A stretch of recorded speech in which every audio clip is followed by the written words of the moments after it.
I don't know how, but somehow it's already March. So this is our Q&A session for March 2023.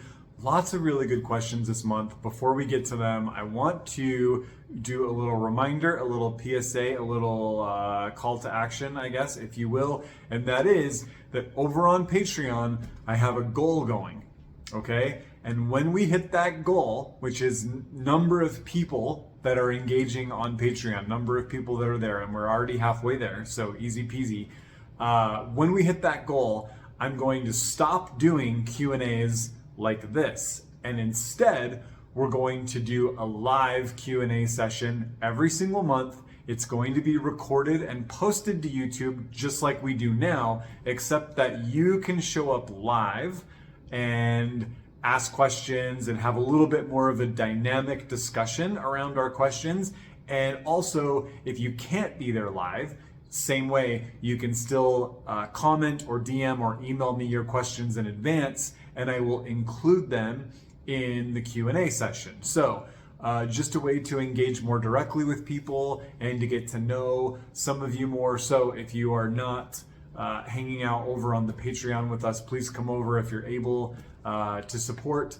And once we hit that goal, we're going live with our Q&As, which I think is going to be fun. So let's get to the Q's and to the A's. The first Q comes from Natasha. Thanks, Natasha. Do you interpret dreaming of the plant spirits or other spirits of our work as them reaching out to you through your dreams? Absolutely. Even when I have a plant spirit or a deity or whatever show up in a really cursory way in a dream, I interpret that as meaningful. And here's why. If it turns out that it was just your brain info dumping while you sleep, no harm, no foul. You'll figure that out pretty quick. You'll get involved with the plant or other spirit and say, you know, this isn't going anywhere. I'm not feeling it. But more often than not, when the plants show up, especially in a way that when we wake up, there's some gravitas, right? Like we wake up and we're like, wow, that felt meaningful. There was some power behind that. More often than not, I would say it's quite meaningful. So if nothing else, let that be an invitation to at least reach out and court the spirit a little bit, learn about them, read about them. If it's safe for you to work with some of their medicine, you know, do that a little bit and see how that feels. And so that if it's the spirit reaching out, you are doing your due diligence and reaching back to kind of open the way between you. And if it turns out that it's symbolic or just info dump, at least you did the work. And if nothing else, the fact that you did the work will show your allies that you take this stuff seriously, that when they reach out, you will reach back. And so for me, 100% of the time, I at very least will engage in some study or some botany or some medicine taking or some meditation or incense burning or whatever to just handshake a little bit and see, you know, where it leads. Really good question. Thank you. Next up, Sharon, always with the good questions. Any tips on starting a brand new herbal garden in a new space? That's always exciting. We have recently moved to the country and I'm having a hard time narrowing down which herbs to plant year one. Also, any practices that should be done to help honor the space and new allies I'll be planting. I love this question because it reminds us that we are guests. I always look at myself as a guest, but that we are part of when we're in space, that we're not the only when we're in space, that there are others living there, seen and unseen, known and unknown, named and unnamed, formed and without form, who have probably been there a hell of a lot longer than we have. And it's a good thing. It's a harmonious thing for us to acknowledge those persons and to try to come into that relationship with some respect, right? It's a good thing. We like when people do that for us, and the other spirits of place like it when we do it for them. The golden rule, works. It works. So, a few things you can do.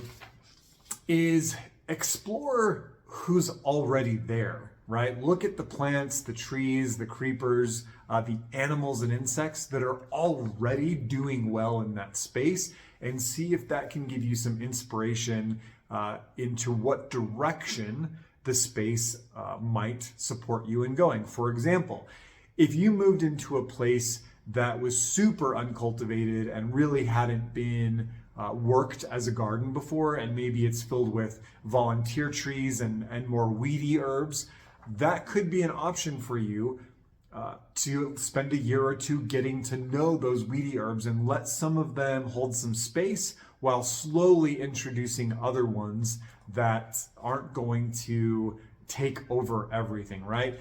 I remember moving into a house at one point where the entire backyard was mostly occupied by vinca, and when vinca's there, almost nothing else grows. But there was randomly a huge stand of yarrow and a bunch of mullein that grew kind of up in the far back. And so the personality of that yard, of that space, and it was so verdant, so beautiful. All the plants were doing really well. It kind of told me the direction that I wanted to go in that space. And so I really leaned into weedy herbs that do really well bioregionally, that don't need a lot of maintenance, ways that I could plant the space, even with some raised beds that had kind of a more wild feel.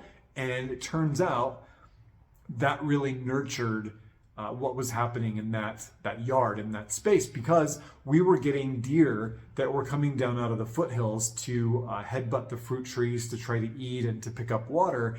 And the wildness of that space, I think, is why they were choosing our yard. The neighbors were so jealous. Why the deer? Every day we look out, the deer are laying in your backyard and they're hanging out and your cat's out there staring at them. Why are they choosing your yard?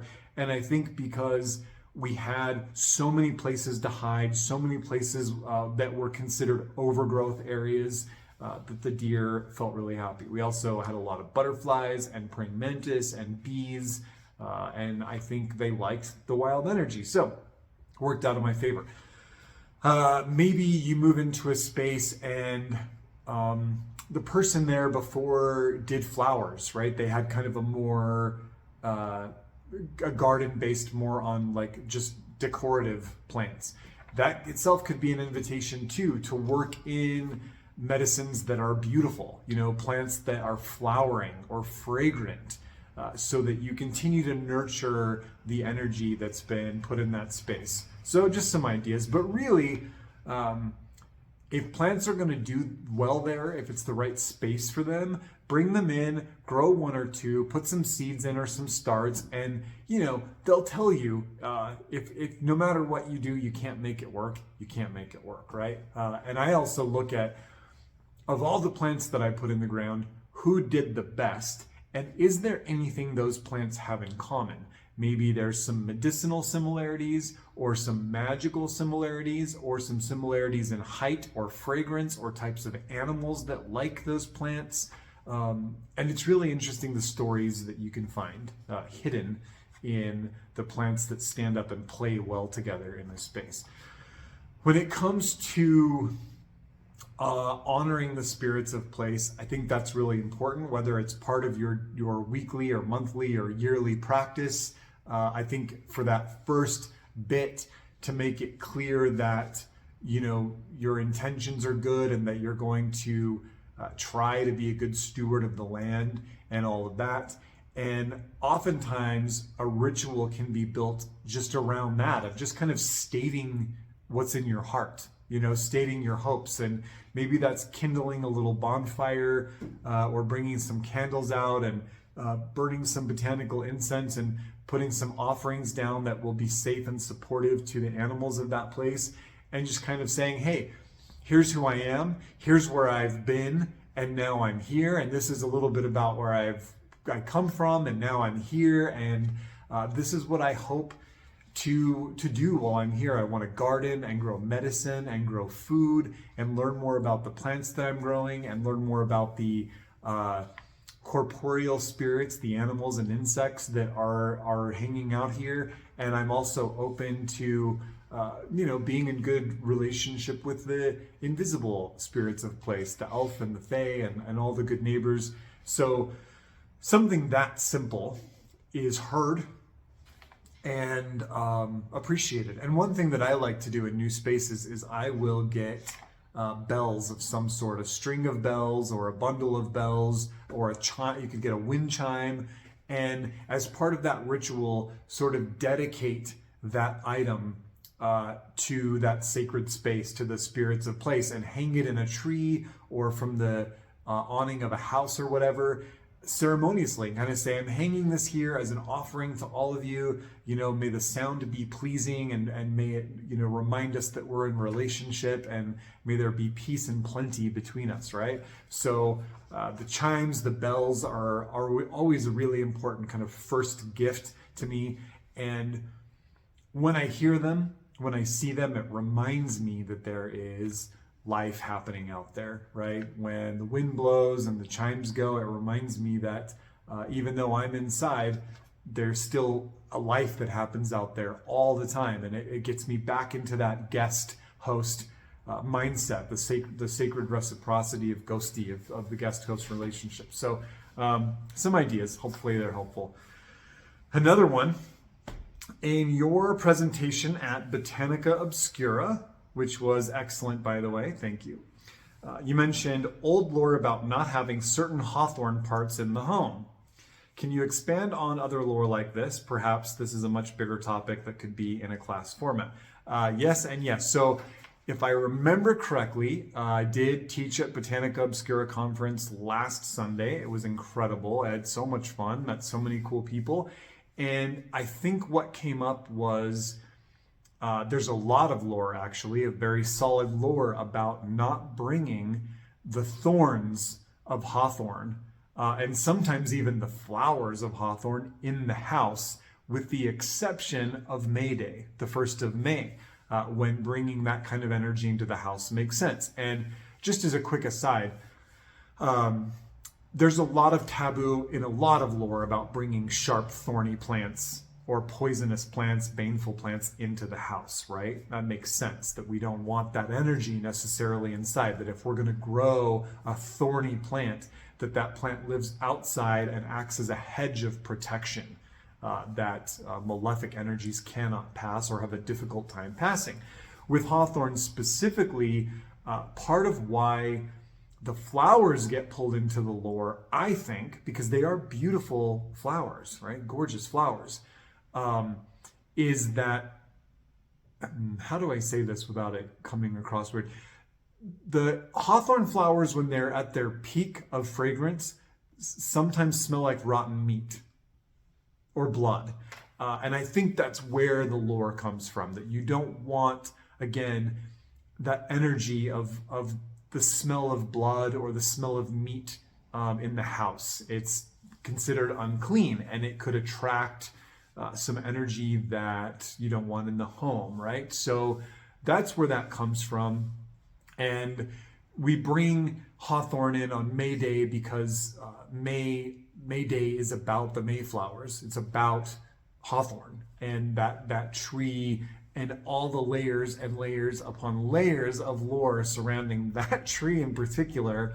One of them being that May Day is the impetus for the Hawthorne tree to flower, that Hawthorne spirit shows up in the world at that festival as their way of participating in it. So a bit off topic, but I will say this. When you read the old plant lore, you will see lots of taboos. It's not all positive, right? It's not all amulet tradition. Sometimes it's talismanic.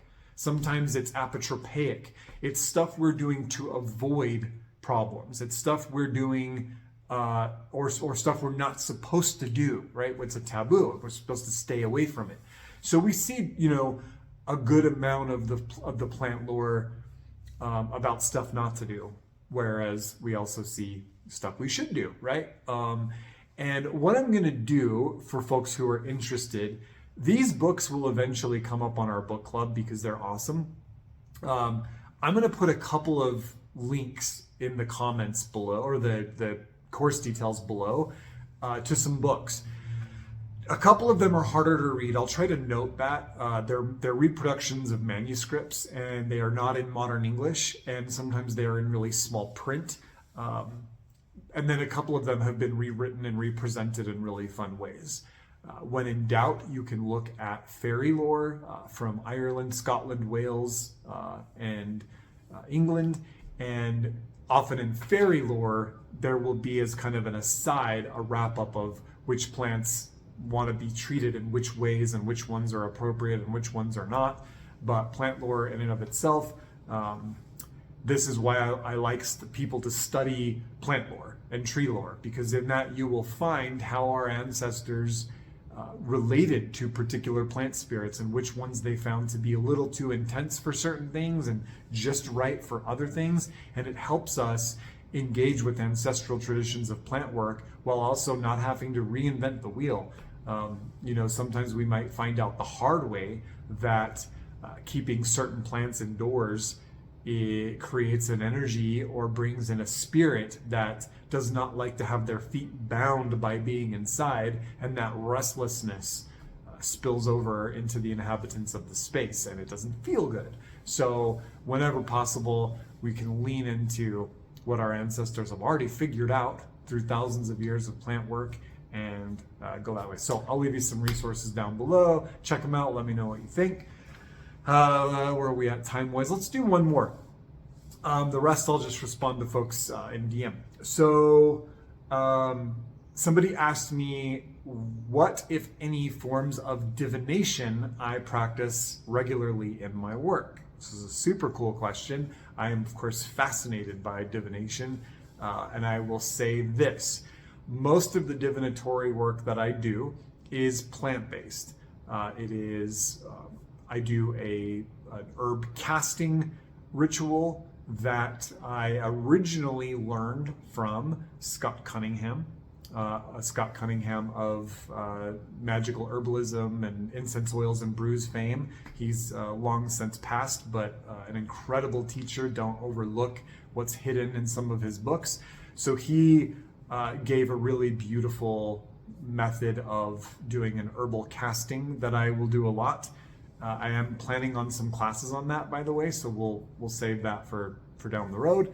I also, when the weather is appropriate, one of my favorite ways to do divination is to do tree scrying or tree gazing, where I'm essentially laying on my back underneath a big tree or a canopy of trees and watching the patterns that emerge from those in that canopy based on what my query is or what I'm working on. This is a very, very effective way to receive information not only from the plant spirits, but also from the deities and the protective spirits that are wrapped up in the green realm. And last but not least, dowsing and pendulum work, which is and always has been a fundamental part of cunning folk practice, of Wortcunning, of Peller work, of cunning craft. This is such a powerful modality of divination that simultaneously gives us the feedback we're looking for while strengthening our own intuition and our own sense of being connected to the web of the cosmos. That divination, dowsing, pendulum work, L-rod work, they remind us that we are always in connection. We are always connected to the wholeness of things, and that as tools, they help us to pluck an individual thread and listen to the sound that comes back in the form of information. And so I very much love dowsing and pendulum. I have learned a lot from the UK Dowsing Society. I've learned a lot from books. Learned a lot from just years of practice of playing with it. And there's interestingly a lot of mostly physicians in India that are very into dowsing and will do a lot of classes and courses on it, and I've taken a few of those, so I pick it where I can find it, and I really enjoy it. One thing that I will say as an aside to this is I do like to craft my own pendulums whenever possible. I wear a piece of juniper wood around my neck, which I can use as a pendulum in a pinch. I will also work with different seeds and nuts to craft pendulums, and when I do the courses on this, I'll show you what I do, how I do, and how I make some of my materials, because it's always fun. So fantastic questions as always. Thank you so much. We do a question call on Patreon every single month on the 20th.